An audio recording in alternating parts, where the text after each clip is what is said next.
এই কথা শুনেই চারুলতা ভয়ঙ্কর ডাইনির রূপ ধারণ করে।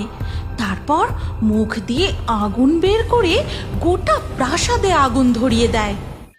ইনি হলেন প্রতাপপুরের রাজা, রাজা পুরমচন্দ্র। তার ছিল 4 রানী। প্রত্যেক রানীরই নিজস্ব নিজস্ব অসাধারণ গুণ ছিল। তারা প্রত্যেকেই আপন কক্ষে নিজ নিজ পরিচর্যা এবং শক্তির অভ্যাস করতেন। ইনি হলেন বড় রানী কলাবতী। কলাবতী যিনি নৃত্যকলায় পারদর্শী এবং তার কলা প্রদর্শনের সময় সবাই কেমন যেন মোহিত হয়ে যেত। ইনি হলেন রানী ধূমাবতী। তিনি তার অদ্ভুত ক্ষমতার দ্বারা মুখ দিয়ে ধোঁয়া বার করতে পারতেন। ওরে বাবা রে, রানী ধূমাবতী, আপনি শিগগির ধোঁয়া সরিয়ে নিন। আমার চোখ যে জ্বলে গেল, আমি কিছু দেখতে পাচ্ছি না। ভয় নেই দাসী, তুমি হারিয়ে যাবে না। আর ইনি হলেন রানী জলাবতী, যিনি তার মধুর কণ্ঠের দ্বারা আকাশে মেঘ জমিয়ে স্নিগ্ধ বৃষ্টি নামাতে পারেন।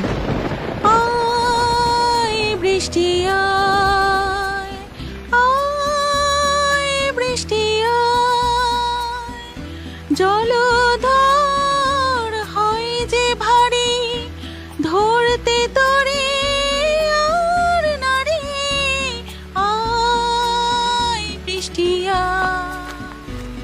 আয় বৃষ্টি আয়। আর ইনি হলেন রাজার সবচেয়ে ছোট রানী, যাকে রাজা খুবই ভালোবাসতেন, রানী সরলাবতী। ইনি ছিলেন সহজ সরল মনের মানুষ, দেখতে সব থেকে সুন্দরী, যে কোনো গৃহকর্মে নিপুণা। হাতের রান্নায় জাদু আছে। অতি সামান্য জিনিস দিয়ে রান্না করলেও তা হয়ে উঠত অত্যন্ত সুস্বাদু। বাহ বাহ বাহ, অতি উত্তম, অতি উত্তম। এই পদ খেয়ে আমার মন প্রাণ একেবারে জুড়িয়ে গেল। সত্যি সরলাবতী, তোমার হাতের রান্নার প্রশংসা না করে আমি থাকতে পারি না। এত প্রশংসার কি আছে মহারাজ? আপনার জন্য রান্না করতে আমার ভালোই লাগে, আর আপনি খাবার খেয়ে তৃপ্ত হলে আমার সব থেকে বেশি ভালো লাগে। মহারাজ সরলাবতীকে একটু বেশি ভালোবাসতেন, কিন্তু তার জন্য বাকি 3 রানীর সরলাবতীর উপর কোনো রাগ ছিল না। তারা সরলাবতীর গুণকে সম্মান করতেন। সরলাবতীও তার নিজ গুণে বাকি 3 রানীর যতটা সম্ভব যত্ন নেওয়ার চেষ্টা করতেন। দাসী, তুমি প্রত্যেক রানীমার কক্ষে তাদের খাবার পৌঁছে দিয়েছো তো? আপনি চিন্তা করবেন না রানীমা, আমি সকল রানীদের কক্ষে খাবার পৌঁছে দিয়েছি। তাদের আর কিছুর প্রয়োজন আছে কিনা তাও জেনে নিয়েছি। এইভাবেই রাজার 4 রানী নিয়ে দিন কাটতে থাকে। একদিন তিনি তার 4 রানীকে সঙ্গে নিয়ে জঙ্গলে ভ্রমণে বেরিয়েছিলেন। রানীরা, আশা করি তোমাদের এই জঙ্গল ভ্রমণ করতে বেশ ভালোই লাগছে। এমন সুন্দর গাছগাছালি, শীতল ছায়া, মুক্ত বাতাস, পাখির ডাক, কি মনোরম পরিবেশ, তাই না?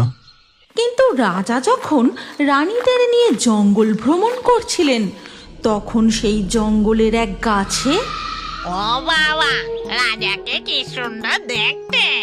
রানীদের নিয়ে কেমন সুন্দর জঙ্গল ভ্রমণে বেরিয়েছে। আমিও যদি এই রাজা রানী হতে পারতাম। এই কথা ভাবা মাত্রই ডাইনি গাছ থেকে নেমে এক সুন্দরী রমণীর রূপ ধারণ করে। তারপর রাজার সামনে এসে দাঁড়ায়। প্রণাম মহারাজ, আমি চারুলতা, এই জঙ্গলে ঘুরে ঘুরে বেড়াই। আমি আপনাকে বিবাহ করতে চাই।